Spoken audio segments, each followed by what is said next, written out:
ආදරේ මේ තරම් වේදනාත්මකයි කියලා දැනගෙන හිටියනම් මට මගේ හදවත ගැන තව වැඩිපුර සැලකිලිමත් වෙන්න තිබුණා. Hi everyone, welcome back to my YouTube channel English with Udani. මගේ YouTube channel එක English with Udaniත් එක්ක එකතු වෙලා ඉන්න ඔයාලව ආදරෙන් පිළිගන්නවා. ඉතින් ඔයාලා අපිත් එක්ක එකතු වෙන්නේ පළවෙනි පාඩම නම් අමතක නොකර subscribe කරන්න. like කරන්න, comment කරන්න, share කරන්න. අපි අද sentence pattern එකක් අලුතෙන් ඉගෙන ගන්න හදන්නේ. මම කිව්වා ආදරේ මේ තරම් වේදනාත්මකයි කියලා දැනගෙන හිටියනම් මට මගේ හදවත ගැන මීට වඩා තව සැලකිලිමත් වෙන්න තිබුණා. අපි කොහොමද මේ වගේ දිග sentence එකක් කියන්නේ කියලා අපි ඉගෙන ගමු. ඒ වගේම ඒ හා සමාන තව sentences කියන්නේ කොහොමද ඒවා ඔයාලගේ අදහස් කොහොමද මේ structure එකට build up කරන්න කියලා අපි ඉගෙන ගමු. හරි. කොහොමද කියන්නේ? ආදරේ මේ තරම් වේදනාත්මකයි කියලා දැනගෙන හිටියනම් if I had known මම දැනගෙන හිටියනම් if I had known love could be this painful ආදරේ මේ තරම් වේදනාත්මකයි කියලා. If I had known love could be this painful, I would have been more careful with my heart. මම මගේ හදවත ගැන මීට වඩා සැලකිලිමත් වෙන්න තිබුණා. හරි. ඔයත් මට ආදරය කළා කියලා දැනගෙන හිටියනම් මට මගේ හැඟීම් කලින්ම කියන්න තිබුණා. කොහොමද කියන්නේ? ඔයත් මට ආදරය කළා කියලා දැනගෙන හිටියනම් if I had known you loved me too. ඔයත් මට ආදරය කරා කියලා. You loved me too. I would have මටත් තිබුණා confessed my feelings earlier. මගේ අදහස්, මගේ හැඟීම් කලින්ම ඔයාට ප්‍රකාශ කරන්නනේ. කලින්ම කියන්න. අපි confess කරනවා කියනවා පාපෝච්චාරණය කරනකොට මගේ හැඟීම් කලින්ම කියන්න තිබුණා. ඔයා බලාගෙන හිටියා කියලා දැනගෙන හිටියනම් ඉක්මනින් ආපහු මට එන්න තිබුණා. If I had known මම දැනගෙන හිටියනම් you were waiting for me. ඔයා මං වෙනුවෙන් බලාගෙන හිටියා කියලා මම දැනගෙන හිටියනම් I would have come back soon. මට ආපසු ඉක්මනින් එන්න තිබුණා. Okay. another one කාලගුණේ මෙච්චර නරකයි කියලා දැනගෙන හිටියනම් මට ගෙදර ඉන්න තිබුණා. කොහොමද අපි කියන්නේ? කාලගුණේ මෙච්චර නරකයි කියලා දැනගෙන හිටියනම් කොහොමද දැනගෙන හිටියනම් if I had known the weather would be this bad කාලගුණේ මෙච්චර නරකයි කියලා දැනගෙන හිටියනම් මට ගෙදර ඉන්න තිබුණා. I would have stayed home. මට ගෙදර ඉන්න තිබුණා. I would have stayed home. If I had known the weather would be this bad, I would have stayed home. Okay, දැන් දැක්කනේ අපිට complex sentences මේ structure එකට ගොඩනගා ගන්න පුළුවන්. අපි තව examples බලමු. ඇය දුකින් කියලා දැනගෙන හිටියනම් මට ඇයට කතා කරන්න තිබුණා. ඇය දුකින් කියලා දැනගෙන හිටියනම් if I had known she was feeling sad. ඇය දුකින් කියලා දැනගෙන හිටියනම් if I had known she was feeling sad, I would have called her. මට ඇයට කතා කරන්න තිබුණා. I would have called her. Okay, another one. විභාගය ගොඩක් අමාරුයි කියලා දැනගෙන හිටියනම් මට තව පාඩම් කරන්න තිබුණා.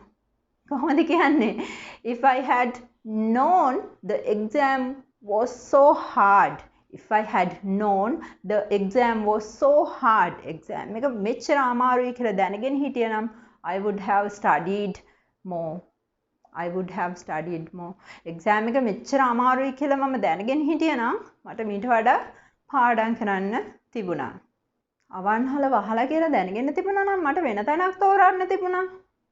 රෙස්ටොරන්ට් එක වහලා කියලා දැනගෙන තිබුණා නම් මට වෙන තැනකට යන්න තිබුණා. වෙන තැනක් හොයාගන්න තිබුණා. කොහොමද අපි කියන්නේ? If I had known මම දැනගෙන හිටියනම් the restaurant was closed. restaurant එක අවන්හල වහලා කියලා මම දැනගෙන හිටියනම් I would have chosen a different place. මට තිබුණා තෝරන්න වෙනස් තැනක්. I would have chosen a different place. අපිට මේ ලස්සන වාක්‍ය කියන්න පුළුවන් නේද? අවන්හල වහලා කියලා දැනගෙන හිටියනම් මට වෙනස් තැනක් තෝරන්න තිබුණා. If I had known the restaurant was closed, I would have chosen a different place. Okay, another one. ඇය තමයි හරිම කෙනා කියලා දැනගෙන හිටියනම් මට ඇයට කවදාවත්ම යන්න නොදී ඉන්න තිබුණා. අපි කොහොමද කියන්නේ? If I had known මම දැනගෙන හිටියනම් she was the right one. ඇය තමයි හරිම කෙනා කියලා I would have never let her go. මට ඇයට කවදාවත් යන්න නොදී ඉන්න තිබුණා. ඔවුන් පොරොන්දු කඩ කරනවා කියලා දැනගෙන හිටියනම් මට ඔවුන්ව කවදාවත් විශ්වාස නොකර ඉන්න තිබුණා. ඒ වගේ දේවල් නම් වෙනවනේ. ඔවුන් පොරොන්දු කඩ කරනවා කියලා දැනගෙන හිටියනම් මට ඔවුන්ව කවදාවත්ම විශ්වාස නොකර ඉන්න තිබුණා. කොහොමද අපි කියන්නේ? දැනගෙන හිටියනම් if I had known they would break their promises. එයාලා පොරොන්දු කඩ කරනවා කියලා දැනගෙන හිටියනම් if I had known they would break their promises, I would have never trusted them. I would have never trusted them. If I had known they would break their promises, I would have never trusted them. එයාලා පොරොන්දු කඩ කරනවා කියලා දැනගෙන හිටියනම් මට ඔවුන්ව කවදාවත්ම විශ්වාස නොකර ඉන්න තිබුණා. නාදවන් අපි මේ වගේ ලස්සන බලමු තව එකක් කොහොමද? මුදල් අප්‍රමාණය වෙයි කියලා දැනගෙන හිටියනම් මට ස්ථායි දෙයක මුදල් ආයෝජනය කරන්න තිබුණා. අපි කොහොමද කියන්නේ? මේ දවස්වල ආර්ථිකයේ හරියට රුපියල අප්‍රමාණය වෙනවා, රුපියලගේ අඩු වෙනවා, සල්ලි වලගේ අඩු වෙනවා. එතකොට අපි මොකක් හරි ස්ථායි දෙයක මුදල් ආයෝජනය කරලා තිබ්බොත් අපිට ඒ දේ හරිය ඉතුරු වෙනවා නේද? අපි කොහොමද කියන්නේ මේක? මුදල් අප්‍රමාණය වෙයි කියලා දැනගෙන හිටියනම් මට ස්ථායි දෙයක මුදල් ආයෝජනය කරන්න තිබුණා. If I had known, මම දැනගෙන හිටියනම් if I had known the currency value would drop. මුදල් වල වටිනාකම අඩු වෙයි කියලා. The currency value would drop. මුදල් අප්‍රමාණය වෙයි කියලා. I would have invested. මට ආයෝජනය කරන්න තිබුණා in something stable. ස්ථායි දෙයක මට මුදල් ආයෝජනය කරන්න තිබුණා. හරිම ලස්සනට ගොඩනගන්න පුළුවන් නේද? If I had known the currency value would drop, I would have invested in something stable. මුදල අප්‍රමාණය වෙයි කියලා දැනගෙන හිටියනම් මට ස්ථායි දෙයක මුදල ආයෝජනය කරන්න තිබුණා. හරි අපි අද ඉගෙන ගත්තා sentence structure එකක්. දිග sentences.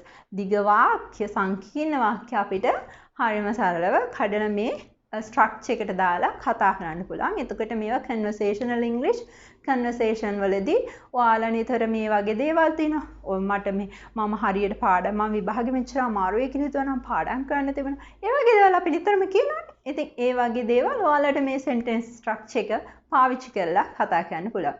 ඉතින් මේ වීඩියෝ එක valuable කියලා හිතනවා නම් යාළුවන්ට share කරන්න අමතක නොකර subscribe කරන්න. එතකොට අපේ අලුත් videos ඔයාලට miss වෙන්නේ නැතුව බලන්න පුළුවන්. හරි. එහෙනම් අපි මේ වගේ ලස්සන structures එක නැවත හමු. Until then stay safe. Bye.